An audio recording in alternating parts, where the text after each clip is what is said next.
Hey, what's up, guys? David Glenn for the Pro Audio Files and DavidGlennRecording.com, home of the free VIP mixed training bundle. If you haven't done so yet, go to DavidGlennRecording.com, sign up for the email list. You're going to get 5 or 6 sets of free multi-tracks, a ton of impulse responses, instructions on how to use those impulse responses. That's a tongue twister. Exclusive tutorials and more, all for signing up for the mailing list. Tons of free stuff coming your way at DavidGlennRecording.com. Today's video comes straight out of my latest course called Producing and Mixing Volume 1. The beast has been unleashed. It's here, and I would love for you to check it out. These are videos that have come straight out of the course. I've pulled them because I felt like they stood on their own as valuable content. The last thing I want to tell you about with the new course is currently I have some exciting bonuses. We've got a free plugin, right? Free plugin for Pro and Elite Bundle customers. And that plugin is Levels from masteringthemix.com. I've connected with Tom Frampton, the owner and developer over there. Incredible guy. And I'm stoked to include that in the Pro and Elite Bundle packages for Producing and Mixing Volume 1. Go check that out. I'll shut up. Moving on to the video. Hope you guys dig it, and we'll see you soon. All right, guys, we're going to look at the drums in this video. If you guys happen to see my master fader down here being at, what is that, minus 6.5. That's just the final output for the video. Just wanted to mention that before we get going here. So, all right, so we've got the drums. Now, I did a lot of processing in the production side of things with saturation and character building plugins, we'll call them, and did a lot of treatment in layering even in the production process. When I got to mixing the drums, a little bit of my mindset from the production side bit me in the butt. Not necessarily the saturation, but just the decision making for these two initial tracks here. What if you haven't seen those videos? I'm sure you have by now, but the production videos, I show how I detuned floor toms to create a kick in this instance, and then we layered other kicks for impact and low end and whatnot. But the main two kicks in this song are actually floor toms. Here's the higher tuned, and actually, yep, you can hear the little clipping because of the not having fades in there. But let's check out the low. We had a low tom and a high tom. Here's the low, and then the high together. Okay, so when I got to mixing and I looked at the overall track, I felt like there just wasn't enough impact from these guys. And actually, that was a common theme across all of the kick drums. So my first thought was the Cush Pusher. You could try just using transient designers and adding attack. For me, this has always been kind of a go-to when I just want a little bit more impact from a sound. These presets, let me go to this one because Clarified Transient and Slap Happy are two of my favorite presets in this plugin. And I use those all the time when I'm just looking for a little bit more attack. Clarified Transient and Slap Happy right there. For this higher tuned one, I chose Clarified Transient. And actually, this is the first project where I used the Cush Pusher and I manipulated the preset. So it wasn't just pulling that open and rocking on like I usually do. I started to actually dig in and look at the limiter. What can this do? And man, I learned a ton. Go read the manual on this if you already have it, because there's so much that this plugin can do. And the limiter here can heavily mangle or tweak a sound to taste. Incredible stuff here. But my first thought was just to give these kicks impact. So take this floor tom here, we'll listen to the first tom, and give it impact. It's a little bit more, not too much on that one right there. I wanted the high tom to feel like a tom still. I didn't want it to be super kick friendly, kick heavy. You see a little bit of low end. What's the difference? Some volume. A little more attack, a little bit of oomph. This guy down here, I made an executive decision to really change the tone of this guy here. Let's come out where there's like a little bit more going on. Check this out. So we had this. Okay. And then I used pusher, and I just kind of clicked through, and the one I landed on was clipped cobalt. And again, started mangling with the parameters here and came up with this. Now, I did, before I hit play, I did choose to completely change the sound. This is not anywhere near the original. So here's the original, and then the new. So now we have maybe more like a hip-hop kick to it. It's got kind of an interesting grain or grit to it. And it came from just clipping through. I said it again. I keep reading clipped here and saying clip. But I clicked through presets. I found that one. I was like, in the context of what we have going on here, it seemed to work for me. I wanted more of a kick sound. And there was quite a bit of tone coming from this high tom already. So I chose to just make that decision and go low with it. So it almost feels like it detunes it. It does a cool thing. And then I used trigger to gate it. I wanted to tighten up that sound a little bit. So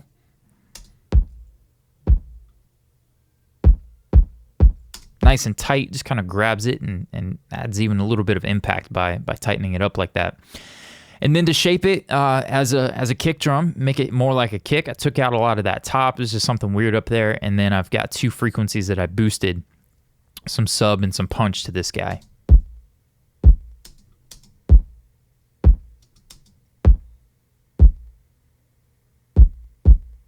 Okay, and then the 2 together went from sounding like this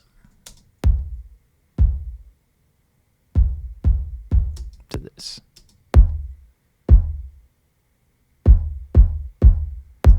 Cool. So much deeper with the sub frequencies on that low kick. And it's actually not even one that you're going to hear much on smaller speakers or without that sub pack. So just a different approach, different way of handling it. But I kind of liked it. I panned that floor tom just off to the right so they weren't right on top of each other. And that seemed to feel good. Now, I did process these other kicks, but I want to talk to you a minute about something more important than even just the transient and that move there.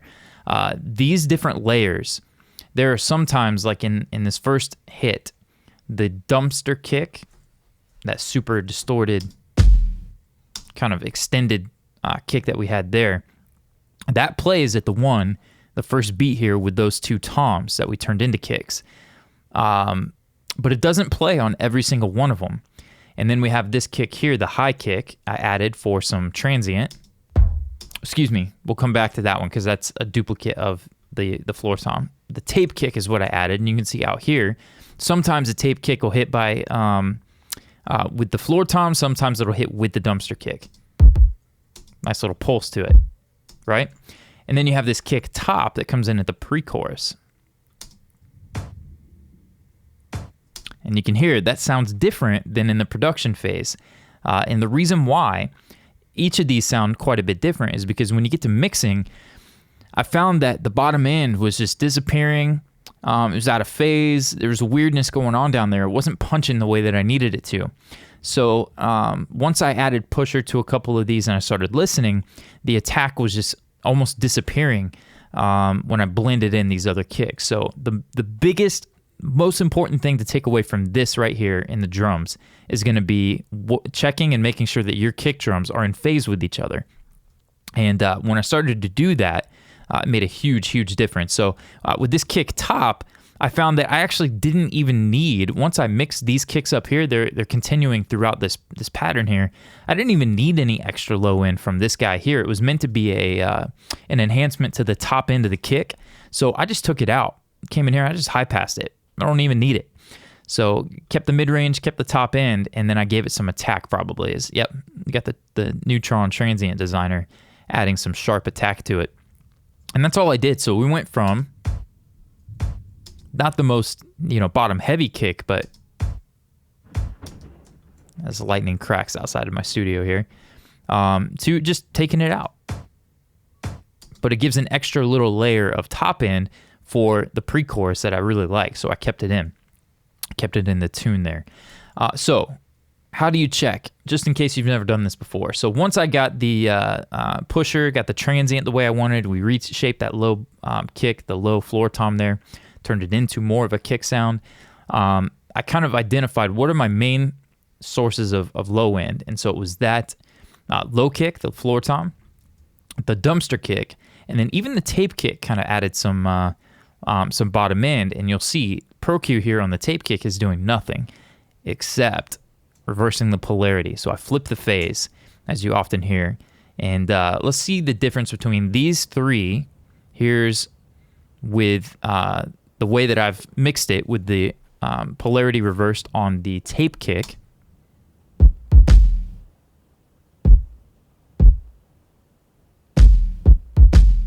And then without it. Shifts.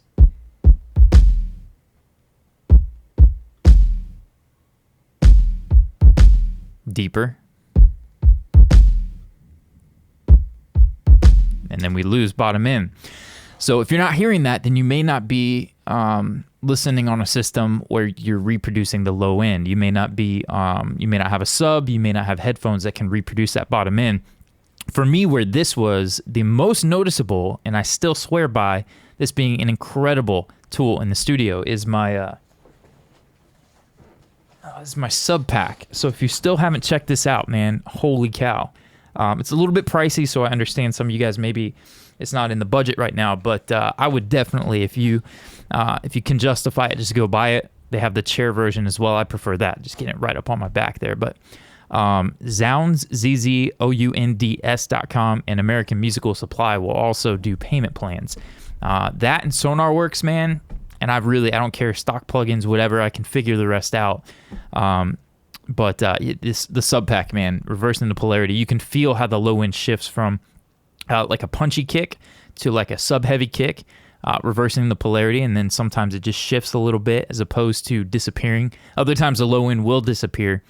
This case was a little bit more of a disappearance, but anyways, checking phase between the kicks and coming up with the right blend, that's huge. And I like to do that with my main kick sounds. And then if I have something like in this case where the kick top wasn't even serving a purpose in the bottom end, you just get rid of that low end and use it for what you need it for. So I hope that makes sense. I hope that you guys you dig that. Let's take a quick look at this dumpster kick before any processing. And then with Cush Pusher, we've got the Slap Happy. A little bit of a volume there. But it's got the impact as well. I think I remember messing with the output and using that as a gain state to pull it up as well. So forgive the level balance there. But it's definitely adding a little more transient. And then I went even more. Needed some bottom end transient. I did not want the top end in this kick, because I'm featuring transient and other kicks in the top end. I did not want to feature more punch to the top in the dumpster kick, but I did want a little more impact on the bottom. So I did a few dB of attack, added attack to the bottom end. You can see there's a multi-band setup here. 200 hertz and below is the crossover, and that's where we're going to get more punch. Come out here to a couple of these. Okay, now let's do a quick comparison of these kicks with no processing. We'll take a look at the bus as well.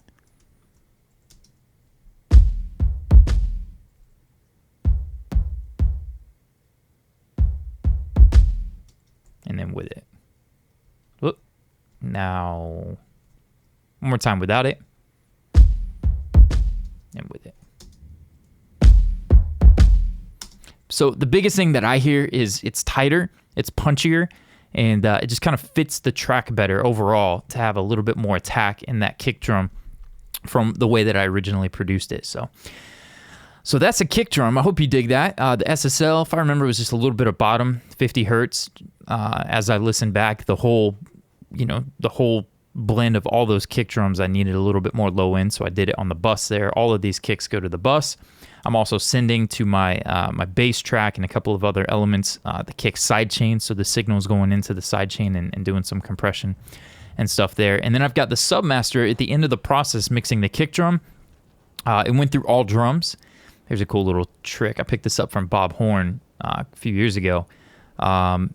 So if we come to, let's scroll down and look at our all drums bus. All right. I had my kick balanced really nicely in here, and I like that it wasn't hitting this too hard. Not the might of a risen king. 2 or 3 dB, 3 dB it looks like when the dumpster kick really gives us some impact. And I was happy with that blend, and I like what that was giving to the track, the compression here. But I wanted a little bit more of just the kick. I didn't want to change the snare volume or any of that. So instead of lifting the volume into the drum bus, all I did was I went around it and blended in some of the clean kick sound to the submaster. So it goes to the all drums, it gets processed there. But then I wanted a little more volume, and I didn't want to impact the drum compression, so I just sent it straight to basically mix A, which is a submaster. It's the mix bus. So a little bit more kick volume is going to the 2 bus that way. So awesome tip. If you get to the end of your mix and you're like, I could just use a little bit more kick, but you don't want to mess with the balance, just send it to the stereo bus, bypass your processing there behind the scenes like that, and you get a little more kick sound or snare or toms, whatever. So that was the kick drum. I think we got most of them. We have one more thing to talk about with the kick drum. So we had this high floor tom that we turned into a tighter floor tom sound and gave it a little more punch. There were some hits that I felt like needed to be, because they stood out on their own, they needed to be a little more impactful. And so I didn't want every single hit to be to have more transient or be more punchy. I just wanted this second one to be a little louder and a little more hard hitting.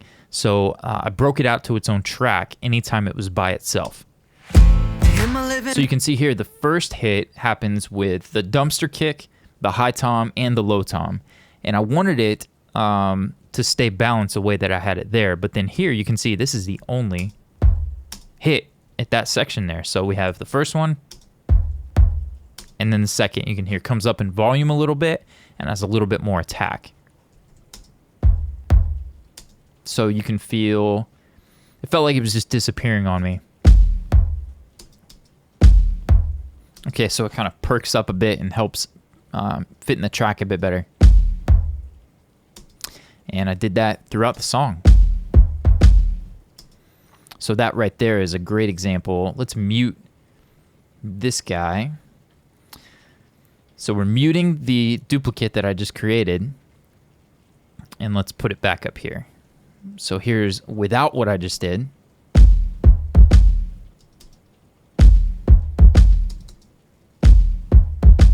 Okay, and then we'll go back to here.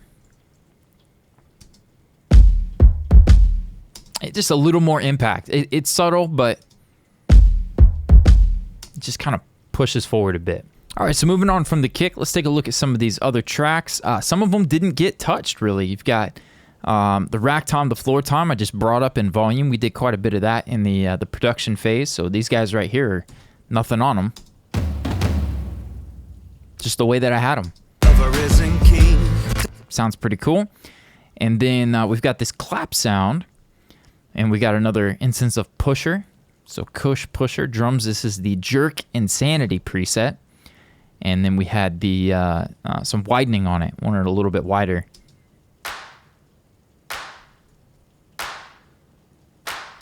That sounds great. So there's an instance right there of, it's a pretty subtle move, but in the production phase, I didn't really notice anything. I'm not spending a whole lot of time thinking, about subtle changes like that. But in the mixing phase, in the context of everything, it's kind of nice to get it to spread out a little bit and add just a little bit more transient to the clap there. So subtle moves went a long way. I think that helped out a ton. We had these slap sounds, just some EQ. Looks like second guessing myself on the EQ. I might have pulled out 3 to 5K and then boosted a little bit either side of it, but just trying to get this to fit in the context of the track. Let's back up a little bit. The swell into, I wanted to feature that. I remember putting this on. Which that seems to give a little bit more of that initial swell in. But moving on, just really subtle on the EQ side of things. Got more EQ here on this secondary clap.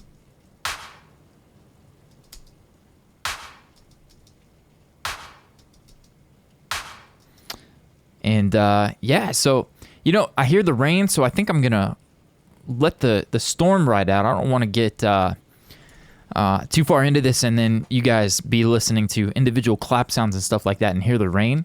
So I'll be right back. All right, continuing on with the drums, rain gone, out of the way.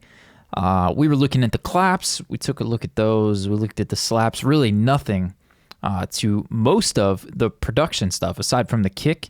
The hi-hat, wanted to pull a little bit of top end out. Come over here and check this out. The hi-hat produced had a little bit much of the 1 and 3, is it? I think.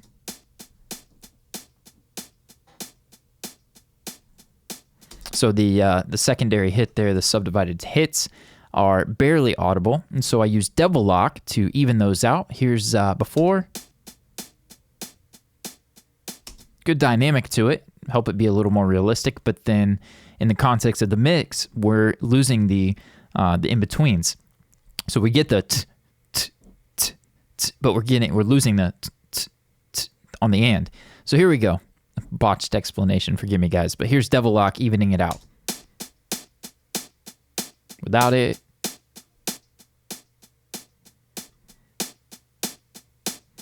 Cool. Then I wanted to brighten it up. A little bit of love there, and you can see I used the auto gain feature on that particular track to make sure it didn't fool myself with just enhancing the top end. I wanted to make sure it felt good and stayed balanced. And then went to a little bit more 8K with the SSL. And a little compression, a little bit more. So here's before. Kind of dull and gave us some top end to help cut through. Then we had the room.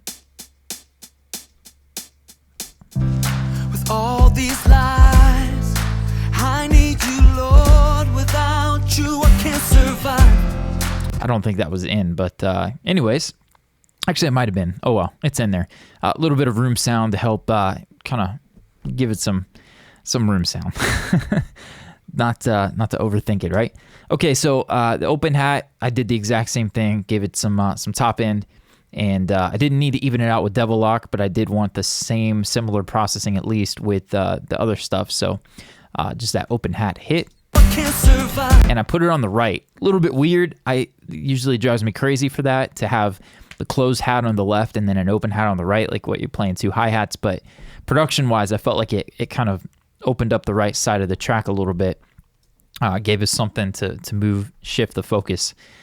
Anyways, help create something a little different at that open hat. Let's take a look and see. The sweeps were a little bit intrusive on the top end here. So I put a multi-band and just found the frequency. That whole top end was just a little bit harsh. So I tamed it with this guy. Let's come out here and check it out from here. Just kind of locks it in place, prevents it from being too piercing. Without it. And in the track, it didn't seem too harsh soloed, but in the track, it was a little bit much when it got to the top end. So I did this to just kind of push it down once it hit those upper frequencies. And I sent that to the Sunset Chamber, which I have taken out quite a bit of top end and bottom end. The Sunset Chamber is one of my main verbs in just about every song I use. This guy a little bit, and you can see I've cut bottom, cut top, kind of in line with the Abbey Road reverb sound, and then I've cut 3 to 5K. It's frequency that builds up and drives me nuts. So 4K, 3 to 5K, anywhere in there, but 5K and up is slowly declining. Not much up there at all. Keeps the reverb sounding kind of warm and smooth and not bright or harsh. And that was a transition sound. Now, the bridge had a whole set of drums for the bridge, little instrumental breakdown there.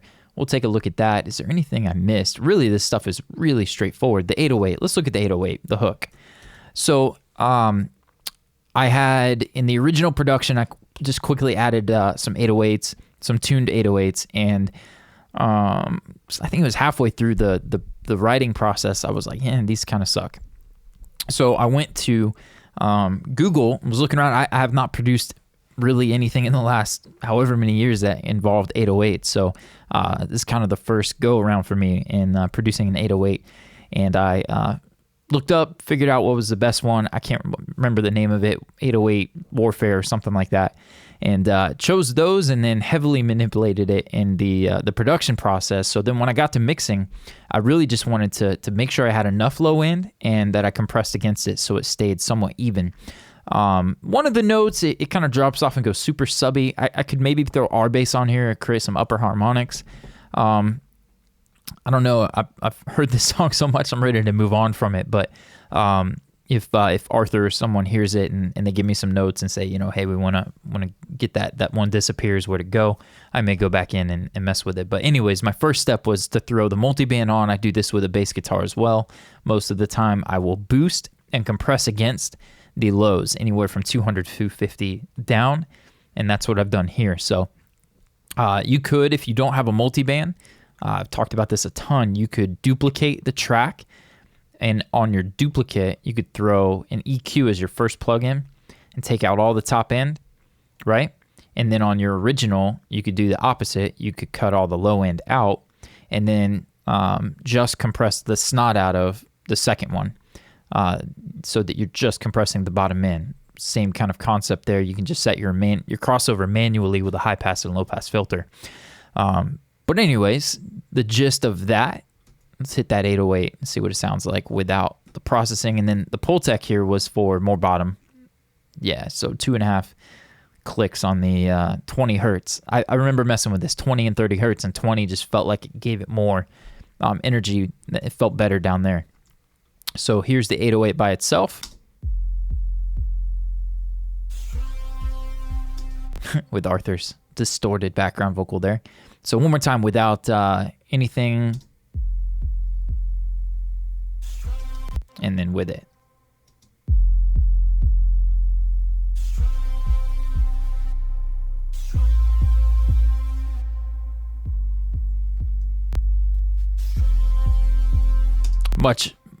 Quite a bit more low end, more even. There's a volume difference. It got louder, but not worried about it. Moving on. Felt great. Sounded great in the track. Not worried about getting fooled because I know what I'm doing to it. Adding the bottom in there, I'm going to be increasing the energy. I could have probably set that level, found the happy place, gone and boosted the low end and backed off this and gained stage to make sure I liked it. But anyways, moving on from the 808, we had the loop. And again, we dealt with this in the production phase. There's not much to talk about here. I think I darkened it up a bit. Boosted low end. So I split the subs out and take a listen to this. I added a ton of 30 hertz. I just felt good with the sub and the kick, or the 808, excuse me. And that's it. So I left the loop as is, and then I put Pan Man because I somehow between the production bounce and getting to the mix, the automated left to right movement was gone. So I threw Pan Man back on. You can see that there. It's to the tempo. Just a quarter note with 3 steps, and that moves side to side.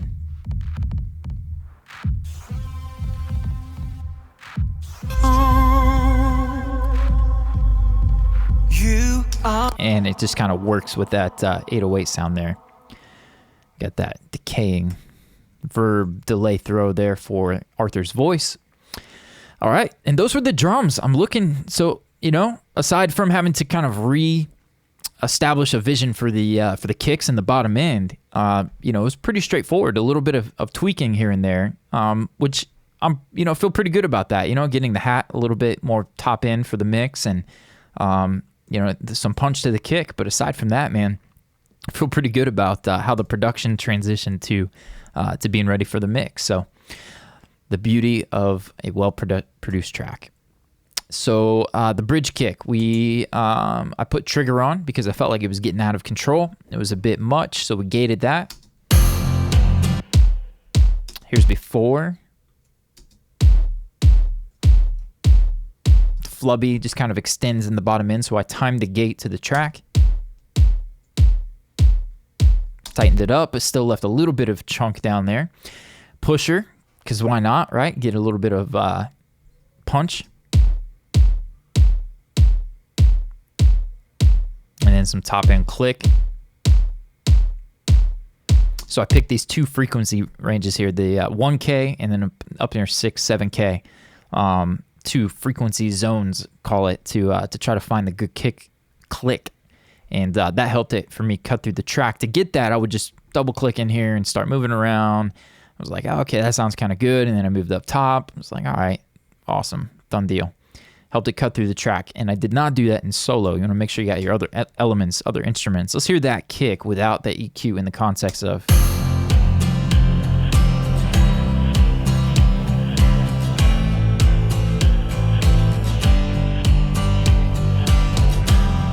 So just helping it come forward quite a bit there to stick out a bit more. And these were all the exact same processing because if you remember in the production phase, I have these offsetting each other. So kick, kick, kick, kick, kick, and I didn't want them on the same track. So here is...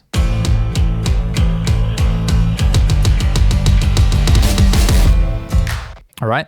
Now it's important to know the little bit of energy that lifts there at the end comes from, sometimes I'll automate the actual kick volume, or I'll send them to a bus and automate the volume there. Sometimes I'll do the all drums or the drums crush down here and automate that. In this case, I had the mix bus track here, and for the whole song, I brought it down 1 dB. And then at the first pre-chorus, where the energy picks up a little bit, from 1 dB, I go to half a dB up. So I pull up to kind of get a little more energy from the song, a little bit more volume there. And then I go the other half dB up at the hook. You are strong. So it kind of perks up a bit more there. And I love that with mastering to a -14. Man, the dynamics, it feels so good. Went back when we would mix it like this and then crush it in mastering, then you can kiss these goodbye, the stereo bus automation. But what I was talking about specifically were the little bit of a lift there at the end of the instrumental. You can hear what I did is I handled it in right there. And then I put a nice little fade back to where the other stuff comes in. So listen one more time.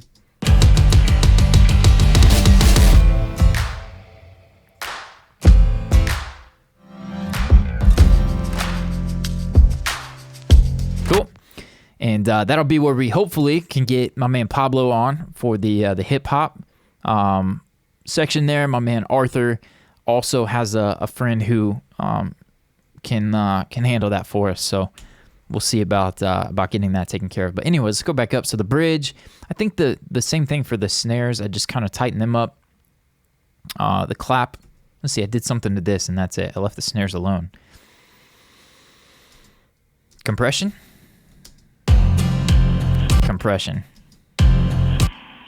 That guy right there. So I wasn't, similar to the Devil Lock on the hi-hat, I wasn't hearing enough of that consistently. And so I smeared it a bit with some heavy compression.